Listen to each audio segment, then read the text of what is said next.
Então Paulo diz, rogo-vos, pois, irmãos, aquele é um apóstolo, quer dizer, um dos 12 grandes. Você não pode ser maior que isso. E ele diz, irmãos, me escutem. Então a gente vê aqui, ele fala, rogo-vos, pois, irmãos, pelas compaixões de Deus, que apresenteis os vossos corpos em sacrifício vivo. Paulo vai falar para essas pessoas para entregar as suas vidas. Ele precisa de uma motivação. Se eu for falar para alguém, olha, você precisa entregar a sua vida, ele provavelmente perguntaria, por quê? E Paulo diz aqui, pelas compaixões de Deus, por causa das compaixões, misericórdias de Deus demonstradas a você em Jesus Cristo, entregue a sua vida. Você diz, mas o que são essas compaixões? Primeiro de tudo, está no plural. As compaixões de Deus, que são multifacetadas. Quer dizer, não importa de que forma você olhe para elas, você sempre terá uma visão melhor e maior. Você olha para as misericórdias de Deus de um lado, e você pensa que ela é unidimensional, como a maioria das coisas na sua vida. Mas aí você vai para trás dela e descobre algo completamente novo. E aí você vai para um lado ou outro, você vai para baixo dela e olha para cima, vai para cima e olha para baixo, e você tenta entender e compreender a beleza dessa misericórdia que foi dada a você, e você diz, que misericórdia! Você lê os 11 primeiros capítulos do livro aos Romanos e descobre essa misericórdia. E o fato que nós todos éramos perdidos e merecíamos condenação. O fato de que nós não podíamos nos salvar por nossas próprias obras e nem mesmo queríamos isso. O fato de que Deus enviou o seu precioso e santo Filho unigênito para morrer no madeiro carregando nosso pecado e condenado por nosso julgamento. E que quando ele morreu, ele pagou o preço, e depois de pagar o preço, ele ressurgiu novamente dos mortos, e 40 dias mais tarde ele foi exaltado nos céus. Ele está sentado à mão direita da majestade no alto, e ele está sentado como um homem de Deus para você. E ele vive eternamente para interceder em favor de você. Agora, você precisa de mais motivação? Porque se você precisa, você está perdido. Se você precisa que eu diga a você que se você servir a Deus, você vai ganhar uma Mercedes, você está perdido. Se você precisa que eu diga a você que se você servir a Deus, Ele vai curar o seu corpo e resolver cada um dos seus problemas, se você precisa disso, você está perdido. Se Jesus não é suficiente para motivar você a viver piedosamente, você não conhece a Jesus. Então vamos manter isso simples. Cristo e somente Cristo e nenhum outro. Eu não preciso de mais nada. E tudo está bem com a minha alma. Eu quero que meus filhos coloquem as vidas deles à disposição de Deus. Eu estou aqui, Senhor. Fale com o seu servo. O que você quer de mim? Isso é tudo. Isso é tudo que realmente importa. E a propósito, meu querido amigo, quando você estiver em seu leito de morte, você estará lá um dia. Quando você estiver no seu leito de morte, a única coisa que vai estar passando pela sua mente é: será que eu pus a minha vida à disposição dele? Quer dizer, eu quero dizer a você algo neste momento. Se estivesse indo à Etiópia para começar 500 igrejas em 3 anos, mas Deus me dissesse para ser um zelador em uma cidade do meio oeste, eu seria desobediente em plantar todas aquelas igrejas. Não é para se fazer grandes coisas, é para se obedecer a Deus, é colocar a sua vida à disposição dEle. É isso aí. Não é simples. E teve um cara que foi ao meu escritório uma vez e disse, sabe, a vida cristã é muito, muito complicada. Eu disse, não é, não. Ele disse, é sim. Eu disse, não é não. Eu venci porque eu era o pastor, eu poderia vaiá-lo. Eu disse, não, ela não é complicada. Ele disse, mas tem tantas decisões. Eu disse, não tem não. Eu disse, Deus já fez todas as decisões, meu filho. Agora você tem o mesmo problema que eu. Você tem que obedecer ou não. Você vai colocar a sua vida nisso ou não. E eu quero que você entenda, vamos voltar lá na palavra irmãos. Quando eu prego isso a você, como o meu pastor lá na minha cidade fala, meu pastor diz, eu tenho um dedo apontando para você e o outro apontando de volta para mim, e isso é tanto para mim quanto para você hoje. Todos nós lutamos com isso. Você sempre diz, nós temos tantas lutas e tantas coisas. Não, você só tem uma luta e ela é a mesma que eu tenho. Você vai colocar a sua vida à disposição de Deus. E essa é a única coisa. É realmente a única coisa que importa. E eu garanto a você, eu luto com isso tanto quanto você luta. Você colocará a sua vida à disposição de Deus. Cristo em primeiro lugar. Senhor, o que você quer de mim hoje? O que você quer que eu veja? O que você quer que eu fale? O que você quer que eu ouça? Como você quer que eu gaste aquilo que você me deu? Como você quer que eu faça tudo o que você quer que eu faça? Como você quer isso, Senhor? Aqui estou, Senhor. Isso volta novamente à ideia de estar à disposição dEle. Eu me lembro uma vez no seminário que eu decidi, eu vou viver um dia totalmente à disposição de Deus. Bem, isso era algo ambicioso para se fazer. Eu não consegui, mas eu percebi algumas diferenças. Eu me lembro como, você sabe, quando você é jovem e está no ministério, você costuma apenas ficar enclausurado por uns anos, porque você não está bem da cabeça. Então eu saí de casa, ok, Senhor, agora o que você quer que eu faça? Isso é tipo, bem, Paul, você tem uma aula em 5 minutos, então é melhor que você vá para lá. Mas eu estava tentando cruzar o campus, apenas sendo mais sensitivo. E apenas sendo pateta, isso é que estava sendo. Mas eu estava tentando, e a cada passo, Senhor, onde você quiser. E então, de repente, à esquerda, lá estava a senhora com a qual eu havia conversado tantas vezes. Ela era uma senhora mais velha, uma cozinheira no seminário. E ela veio caminhando e estava lá em pé, meio triste. E eu estava tentando ser esse gigante espiritual. E aí, a primeira vez que eu senti que Deus me falando naquela manhã foi: vá lá e conte a ela sobre o meu filho. E adivinha? Eu estava querendo perambular como um zumbi, parecendo espiritual. E quando era apenas para amar alguém, vá, conte a ela sobre mim. E eu me lembro ter travado assim e ter andado até lá.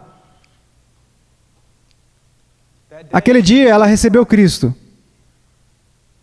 Com certeza foi tosco. Mas Deus honrará um coração que faz qualquer tipo de tentativa de estar à disposição dEle. Às vezes eu penso que amamos agendas, porque conseguimos, de alguma forma, tirar Deus de nossos compromissos do dia.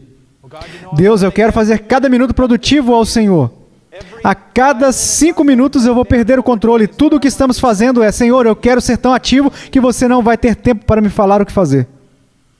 Às vezes eu penso que eu preciso lutar tanto, mas tem uma coisa que não entra nessa minha cabeça dura. E isso é o amor de Cristo. Eu consigo inventar tudo quanto é desculpa para não ser obediente, toda desculpa no mundo para fazer o que eu quero fazer. Então, bang! O que me atinge como um martelo? O amor de Cristo. O amor de Cristo.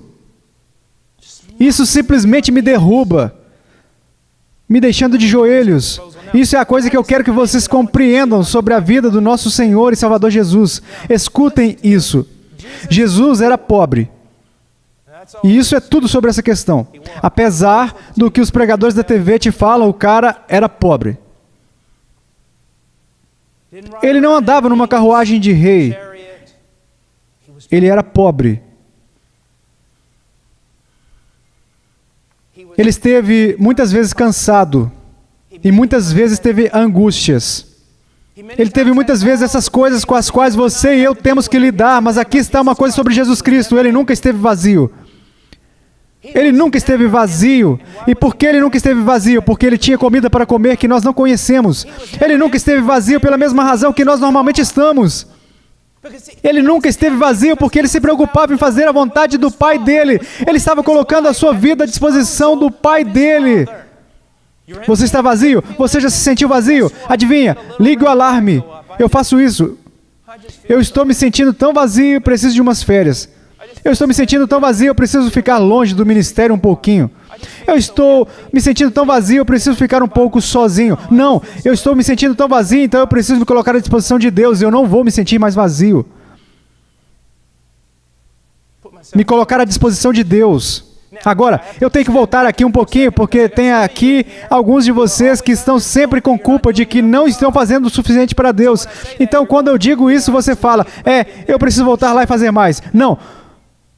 Não volte lá e faça mais para a igreja, ou qualquer outra pessoa. Eu disse, se coloque à disposição de Deus, existe uma grande diferença. Se aproxime de Deus. Ele pode querer que você se aproxime dele e descanse. Ele pode querer que você se aproxime dele e leia o livro de João. Ele pode querer que você se aproxime dele e corte suas atividades pela metade. O que eu estou falando é se colocar à disposição dele e não fazer algo a mais. Uma passagem muito bonita das Escrituras, em Efésios 5:2, diz: e andai em amor, como também Cristo vos amou, e se entregou a si mesmo por nós, em oferta e sacrifício a Deus, em cheiro suave. Apenas se entrega a Deus. Bem, eu não tenho nada a dar. Como você tem coragem de dizer algo assim sobre Deus? Você diz: espera, pastor, eu não estou falando sobre Deus dessa maneira, estou falando sobre mim, que eu não tenho nada a dar. Se você diz que você não tem nada a dar, você está dizendo que Deus não deu nada a você. E eu não acredito nisso. Deus dá a cada um de seus filhos dons e graças. Nada dessa coisa de falsa modéstia. É melhor dizer: o que Ele me deu, eu devo devolver a Ele. Nunca diga: eu não tenho nada a dar. Nunca. Nunca. Falsa modéstia é uma grande destruidora de muitas coisas. Seu problema é que você não está em mim. Seu problema é que você não está habitando e colocando sua vida à minha disposição. Quando você fizer isso, Paul, eu vou dar a você mais alegria que qualquer coisa. E isso é algo que vocês todos precisam entender, nós todos precisamos entender. Não é onde estamos, é quem Ele é e nosso relacionamento com Ele. Isso é algo muito, muito importante. Eu quero que saibam, a maioria de vocês está lutando para ser feliz. Isso não é necessariamente ruim, você só está fazendo isso de maneira totalmente errada. As vezes que eu morri para mim mesmo foram bem poucas. Mas as vezes que eu morri para mim mesmo e entreguei minha vida como um sacrifício, me colocando à disposição dele, eu fui o homem mais feliz da face da terra. Apesar de isso ter me custado caro, houve uma paz tão grande e uma alegria tão maravilhosa. E todas as vezes, e foram muitas, quando eu coloquei Paul Washer na frente de outras pessoas, o que na realidade significa que eu coloquei Paul Washer na frente de Jesus Cristo, o Senhor, eu fui o ser humano mais triste da face da terra. Alguém aí consegue se identificar com o que eu estou falando? Então pare. Às vezes a gente quer pensar teologicamente sobre essas coisas todas. Teologicamente, porque eu faço isso, porque eu faço aquilo. Simplesmente pare. No Peru eu tenho um amigo que um dia entrou em casa e falou para sua mãe: mamãe, quando eu faço assim com o meu braço, ele dói. Ela disse: pare de fazer isso com o seu braço, ele não vai doer mais. Isso é a mesma coisa. Aqueles de vocês que são verdadeiramente cristãos, vocês sabem às vezes que vocês se renderam a Cristo. Vocês sabem às vezes que vocês puseram Cristo na frente de tudo. Quando você apresentou a sua vida a Ele como um sacrifício, você sabe a alegria que isso dá.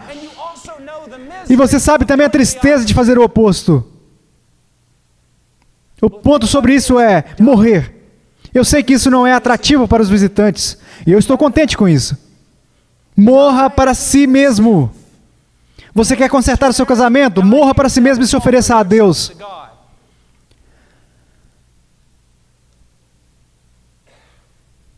Você quer uma solução para tudo? Mas o que você não consegue resolver é: morra para si mesmo. Porque aquele que quiser salvar a sua vida, perdê-la-á. Na verdade vos digo que se o grão de trigo caindo na terra não morrer, fica ele só, mas se morrer, dá muito fruto. É tudo sobre Jesus Cristo ser o primeiro, e o segundo, e o terceiro, e o quarto, e o quinto. O que eu estou dizendo é: não coloque Jesus em primeiro, Jesus é tudo. Ele não é só o primeiro no ranking, Ele é tudo, absolutamente tudo. Ele é tudo. Entregue a sua vida. Eu estava com a Charo há muitos anos no Peru e ela sempre foi uma pessoa muito, muito sábia. E depois de dar umas 4 ou 5 aulas, algumas meninas romenas, eu estava na Romênia, algumas meninas romenas vieram até ela e disseram: nós não precisamos de ouvir nada mais que você tem para dizer. Charo disse: por quê? Elas disseram: porque você fala a mesma coisa todas as vezes. Charo disse: é É simples assim. Leia a palavra de Deus. Procure submeter a sua vida a Ele. Ore por poder. Entregue a sua vida. Viva para os outros, não para você. Morra para si mesmo, para você ter vida. Para que você tenha vida. Morra para si mesmo, para que você tenha vida. É nisso que tudo se resume.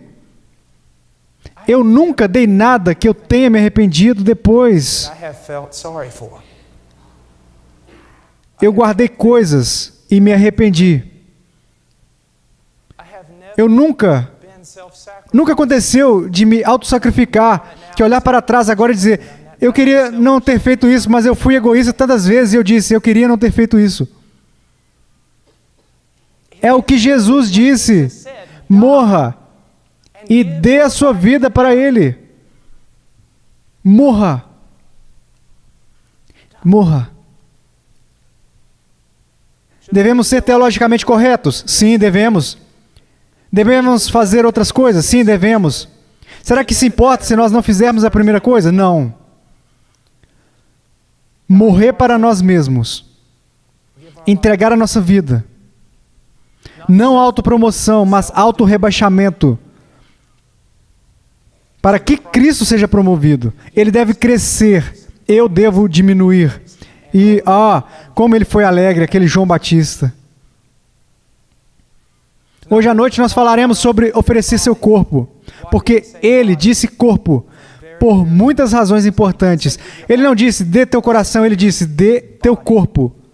E nós falaremos sobre isso hoje à noite.